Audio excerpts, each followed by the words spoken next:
দীর্ঘদিন ধরে আলোচনার পর অবশেষে নতুন শিক্ষাক্রম অনুযায়ী এসএসসি মূল্যায়ন কাঠামো চূড়ান্ত করেছে শিক্ষা মন্ত্রণালয়। নতুন নিয়মে জিপিএ পদ্ধতি বাদ দেওয়া হয়েছে। শিক্ষার্থীর নির্ধারিত পারদর্শিতা এখন মূল্যায়ন হবে 7 স্কেল বা সূচকে। নতুন শিক্ষাক্রমে শ্রেণী ও দক্ষতা মূল্যায়নকে জোর দেওয়া হয়েছে।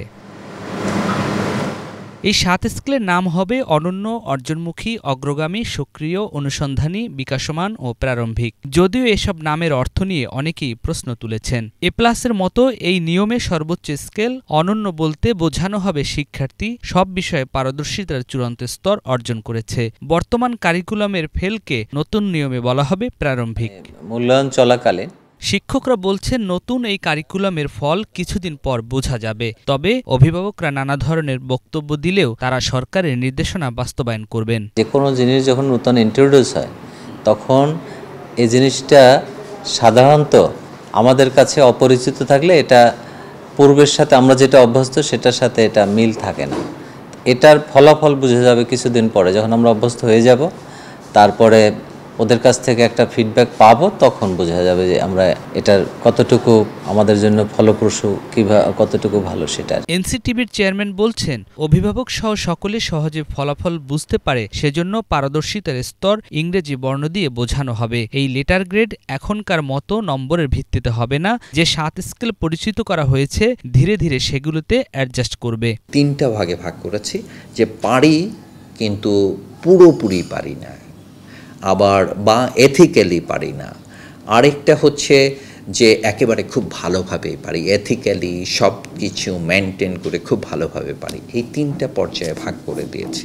তো এখন আমার যাচাইটা যেহেতু এই 3টা স্টেটমেন্ট দিয়ে হচ্ছে, তখন আমার এটার প্রকাশটা আগের মতো নাম্বার দিয়ে করলে আসলে হবে না। হ্যাঁ, তো সেই কারণেই এটা অন্যরকম হবে, খুব স্বাভাবিক। এখন এটা যেহেতু নতুন, সেহেতু সকলের কাছে এটা বোধগম্য হচ্ছে না।